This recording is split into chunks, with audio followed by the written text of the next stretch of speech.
Hello friends, welcome back to my channel Gyan Sankalp. तो friends, ये मैं इतिहास यूपी टीजीटी के क्वेश्चंस जो पीवाईक्यू हैं, प्रीवियस ईयर के क्वेश्चन वो सॉल्व करा रही हूँ। ये क्वेश्चन आपका 2013 का है, प्रीवियस ईयर। तो फ्रेंड्स स्टार्ट करते हैं। आपको मेरे चैनल पे यूपी पीजीटी टीजीटी हिस्ट्री और पॉलिटिकल साइंस की क्लासेस मिलेंगी, पीवाईक्यू मिलेंगी। साथ ही साथ में यूजीसी नेट की पॉलिटिकल साइंस की प्रिपरेशन कराती हूँ। काफ़ी सारे वीडियो मैंने अपलोड कर रखा है थ्योरेटिकल पार्ट का, और साथ ही साथ प्रीवियस ईयर के क्वेश्चन यूजीसी नेट के भी आपको मेरे चैनल पे मिल जाएंगे। और अगर आप चैनल पे पहली बार आए तो प्लीज़ चैनल को सब्सक्राइब कर लें, बेल आइकन को प्रेस कर लें, ताकि जब भी मैं वीडियो डालूँ तो आपको नोटिफिकेशन मिल जाए।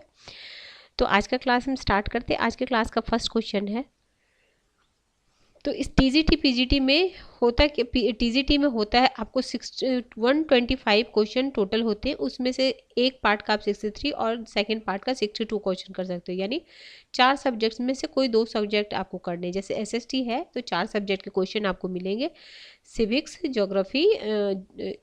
ज्योग्राफी हिस्ट्री और इकोनॉमिक्स। उसमें से 2 सब्जेक्ट आपको करने होते हैं। तो टोटल 125 क्वेश्चन करने पड़ते हैं। तो इसमें आपको 163 क्वेश्चन मिलेंगे हिस्ट्री के।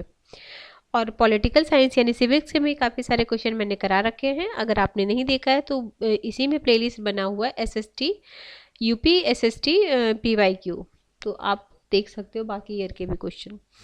अगला है, निम्नलिखित पशु समूह में कौन सा समूह मोहनजोदड़ो की पशुपति मुहर पर अंकित थी? तो इसमें था व्याघ्र था, गेंडा था, भैंसा था, हाथी था। Option number D.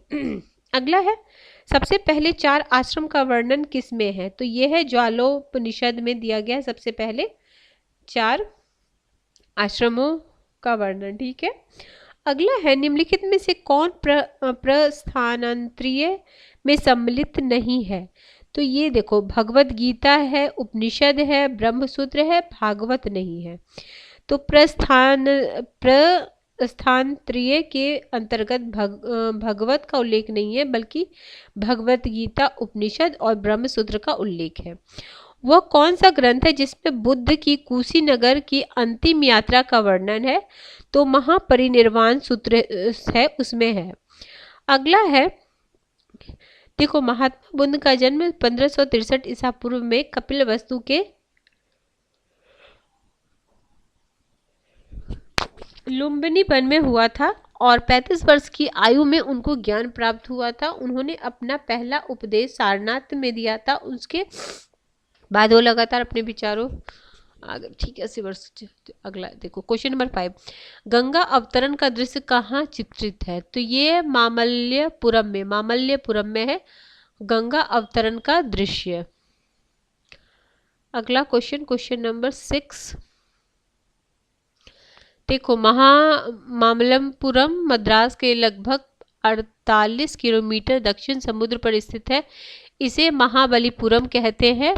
इस नगर में पल्लव शासक नरसिंह वर्मन ने स्थापित किया था। यह नगर पल्लव शासकों के समय एक प्रसिद्ध बंदरगाह और व्यापारिक केंद्र एवं सांस्कृतिक स्थल था। यह नगर आजकल उजड़ गया है। पल्लवकालीन वास्तुकला के सुंदरतम उदाहरण महाबलीपुरम में पाए जाते हैं। यहाँ पर गंगा अवतरण का दृश्य भी चित्रित है। अगला है, महावीर जैन किस भाषा में अपना प्रवचन दिया? तो ये अर्धमगही में दिए थे। अगला, चतुष्पाद शिव प्रतिमा कहाँ पे है? ये खजुराहो में है। अगला है, निम्नलिखित में कौन चोल वंश का राजस्व अधिकारी था? तो ये वरिट्टपोता गक्कम था, गक्कम। तमिल कवियों के तीसरे संगम की पीठ कहाँ पे थी? तो ये थी मदुरई में। Option number C. अगला है, चोल सम्राटों के अधीन कुर्रम क्या था? तो ये था, कुछ ग्रामों का समूह था कुर्रम। अगला है, रुद्रामदेवी किस वंश की रानी थी? रुद्रामदेवी किस वंश की थी? तो ये थी वारंगल की काकतई की थी।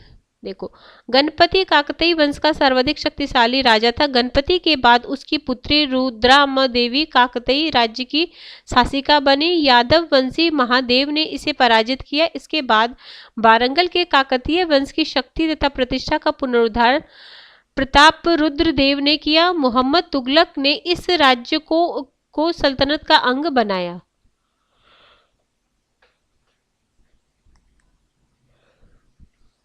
उस गुप्त बकाटक रानी का क्या नाम उल्लेख कीजिए जिसने अनुदान स्वरूप भूमि दी थी?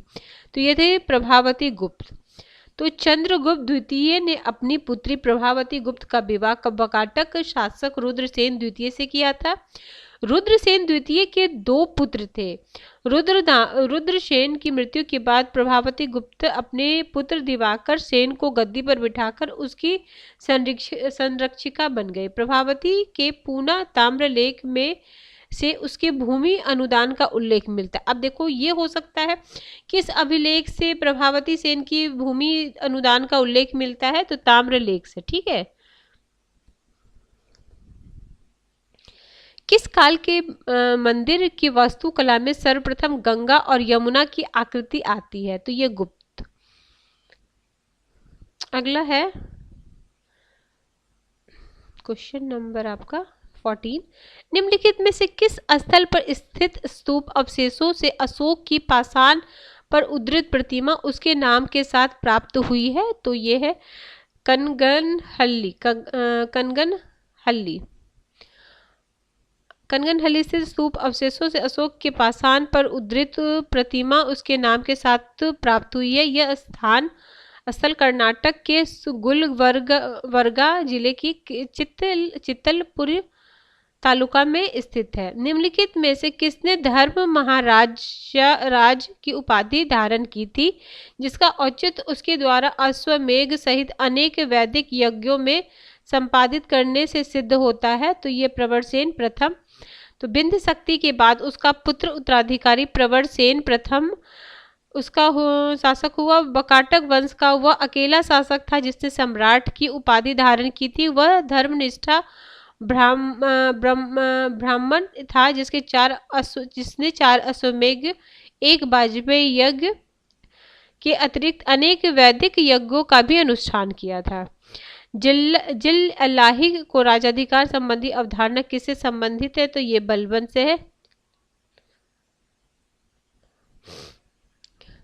भारत में सल्तनत का प्रथम शासक कुतुबुद्दीन ऐबक को माना जाता है, लेकिन बलबन दिल्ली सल्तनत का प्रथम सुल्तान था जिसने सुल्तान के पद, अधिकार एवं राजत्व के संबंध में अपने विचार प्रकट किए। बलबन के राजत्व सिद्धांत की सर्वप्रमुख विशेषता यह है कि वह राजत्व को पृथ्वी पर ईश्वर का प्रतिनिधित्व, निभायत एक खुदाई तथा मान मर्यादा की दृष्टि से उसे पैगंबर के बाद स्वीकार करता था।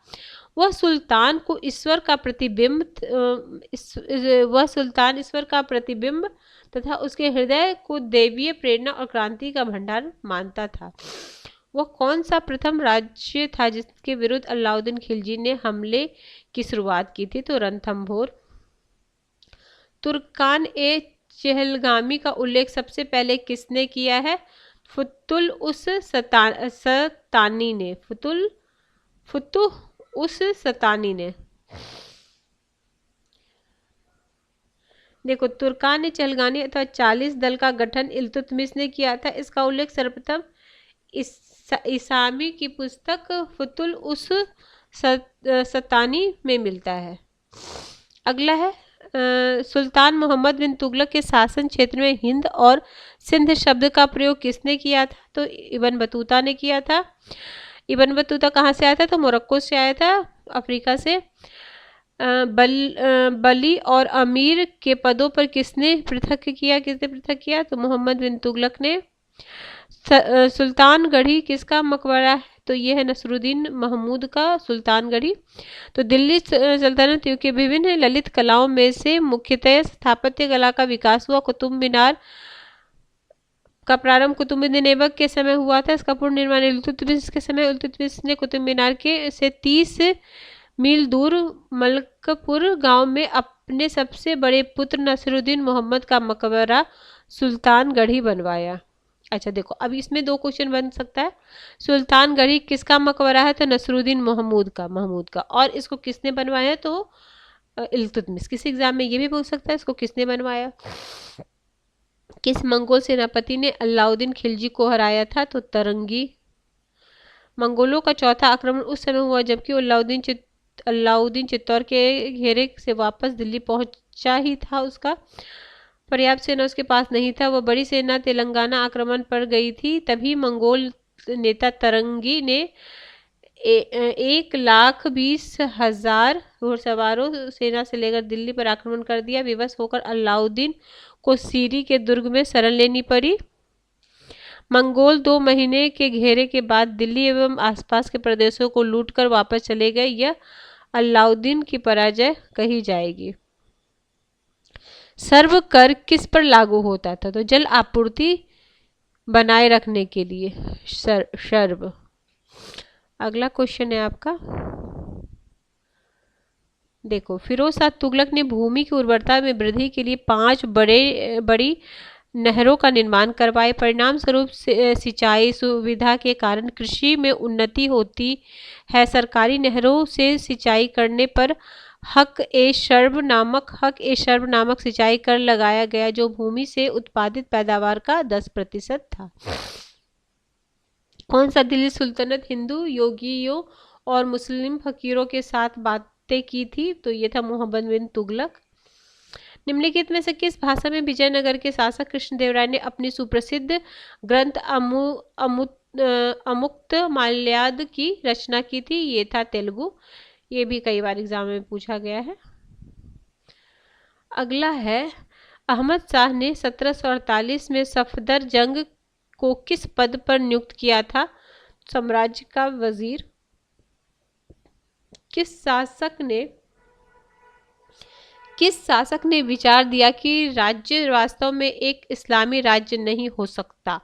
जलालुद्दीन खिलजी। अगला क्वेश्चन है, क्वेश्चन नंबर, अकबर ने फरजंद की उपाधि किसे दी थी? तो राजा मानसिंह को फरजंद की उपाधि। अगला, पानीपत के तृतीय युद्ध में मराठा और से लड़ने मारने मुसलमानों के सेनानायक कौन थे? तो थे इसमें इब्राहिम खान गर्दी। अगला, वखर क्या है? तो वखर है इतिहास रचना के वर्णनात्मक साधन। वखर ऑप्शन ए। किसके विरुद्ध शाहजहां ने करतारपुर का युद्ध लड़ा था? तो गुरु गोविंद सिंह के। अगला, निम्नलिखित में से कौन सा अशोक का शिलालेख धार्मिक सामंजस्य के विषय में कहलाता है? तो 12वां शिलालेख। क्वेश्चन नंबर आपका हो गया 33, नादिर शाह द्वारा बंदी बनाया गया मुगल बादशाह था? तो कौन था? मोहम्मद शाह था। दारा सिकोह को मुल हिंद किसने कहा था? तो औरंगजेब ने कहा था दारा सिकोह को। निम्नलिखित में से कौन संस्कृत के विद्वानों की सहायता से दारा सिकोह द्वारा तैयार किए उपनिषदों के फारसी अनुवाद की प्रस्तुति है? तो ये शिर ए अकबर। मिर्जा राजा की मुगल पदवी किसे प्रदान की गई है? तो जय सिंह को। वह कौन सा हिंदू पत्रकार था जो जहांगीर द्वारा ईरान के शाह अब्बास प्रथम का छायाचित्र बनाने के लिए भेजा गया? तो विशन दास ऑप्शन सी। क्वेश्चन नंबर 38, उस अंग्रेज अधिकारी का नाम बताइए जिसने चंद्रगिरी के शासक से वर्ष 1639 में मद्रास पट्टे पर लिया था? तो फ्रांसीसी डे। निम्नलिखित में से कौन सा केंद्र भारत में डच वाणिज्य केंद्र नहीं था? हुगली, मुसीलीपट्टनम, करिकल, बालासोर। तो हुगली नहीं था। अगला, रॉबर्ट क्लाइव ने मुगल शासक से बंगाल, बिहार, उड़ीसा की दीवानी किस वर्ष प्राप्त की थी? तो 1765 में।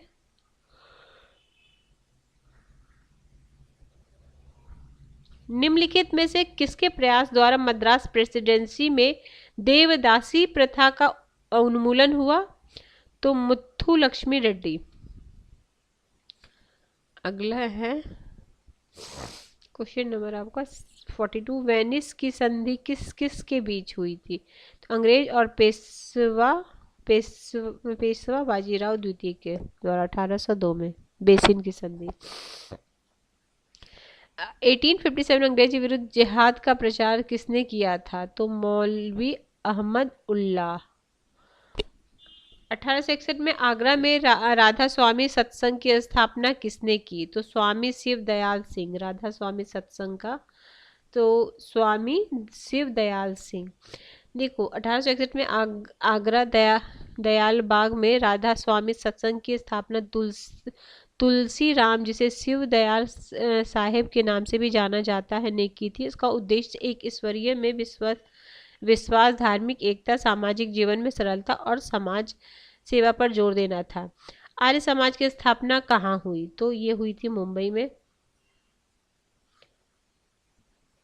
अगला है 1888 में हुई प्रथम राष्ट्रीय सामाजिक आंदोलन के अधिवेशन जो मद्रास में हुआ था, उसकी अध्यक्षता किसने की? तो उसकी अध्यक्षता टी माधव राव ने की थी। Option A.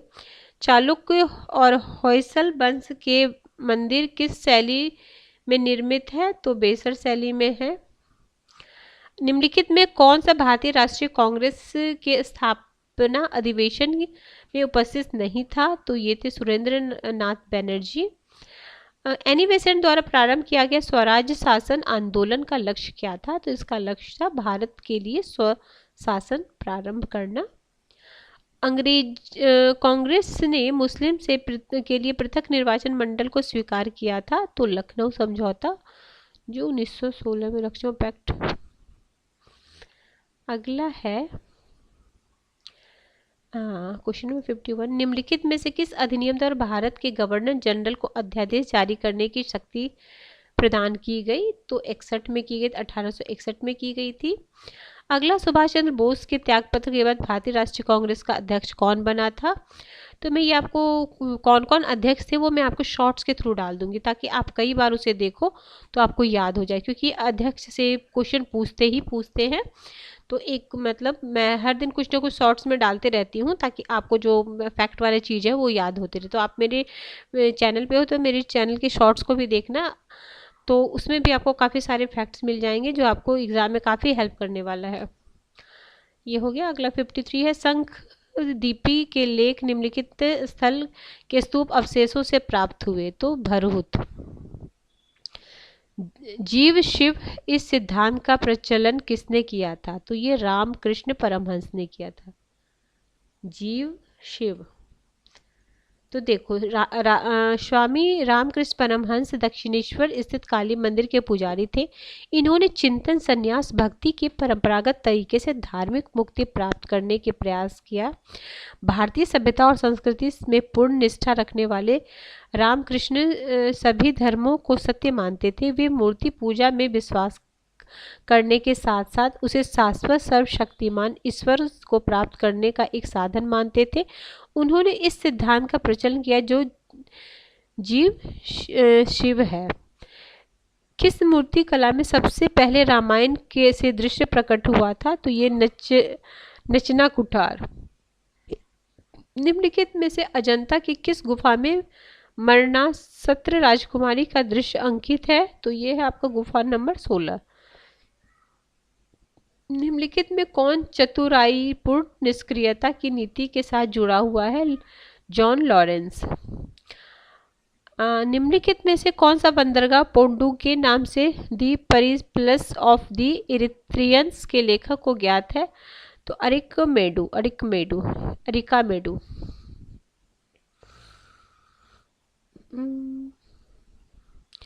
दक्षिण भारत में स्थित निम्नलिखित स्तूप अवशेषों में दशरथ जातक का शिल्पांकन प्राप्त हुआ है? तो ये नागार्जुन कोड।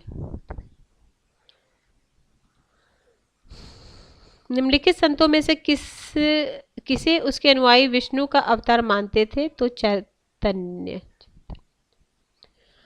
जाति मीमांसा के लेखक कौन है? तो ये सब बुक को आप एक जगह लिख लेना, श्री नारायण गुरु। तो इस बार ऐसा भी आ सकता है कि 4 इस तरह के बुक दे दियो और उसको मैच द फॉलोइंग करने आ जाए। भागिल्य मुद्रा निम्नलिखित में से प्राप्त हुए हैं? तो ये नर्मदा घाटी से भागिल्य मुद्राएं। भागिल्य की मुद्राएं नर्मदा घाटी से प्राप्त हुई। इन मुद्राओं के माध्यम से ही मुख्यतया भागिल्यों के इतिहास की जानकारी प्राप्त होती। इन्हें नगर नामांकित नगर सिक्के कहा जाता है। जवाबित थे। जवाबित क्या थे? राज्य कानून थे, ऑप्शन सी। ठीक है, तो हमने कर लिया 2013 का। नेक्स्ट क्लास में मैं 2011 का टीजीटी का क्वेश्चन कराऊंगी। अगर आपको किसी वजह से ये चैनल हेल्प कर रहा है प्रिपरेशन में फ्रेंड्स, तो ज़रूर चैनल को सब्सक्राइब करें और ज़्यादा से ज़्यादा मेरे चैनल को शेयर करें, ताकि जो भी तैयारी करने वाले हैं आपके फ्रेंड्स एंड फैमिली वाले होंगे वो मेरे से जुड़े। जितना ज़्यादा से ज़्यादा लोग मेरे से जुड़ेंगे तो मुझे मोटिवेशन मिलेगा, मैं और भी मतलब अच्छे कंटेंट लाने की कोशिश करूँगी फ्रेंड्स। तो हम मिलते हैं नेक्स्ट वीडियो में। किसी वजह से हेल्प करें तो चैनल को अगर पसंद आए तो प्लीज़ लाइक भी ज़रूर करना फ्रेंड्स, क्योंकि आपके एक लाइक से मुझे मोटिवेशन मिलता है। तो मिलते हैं हम नेक्स्ट वीडियो में।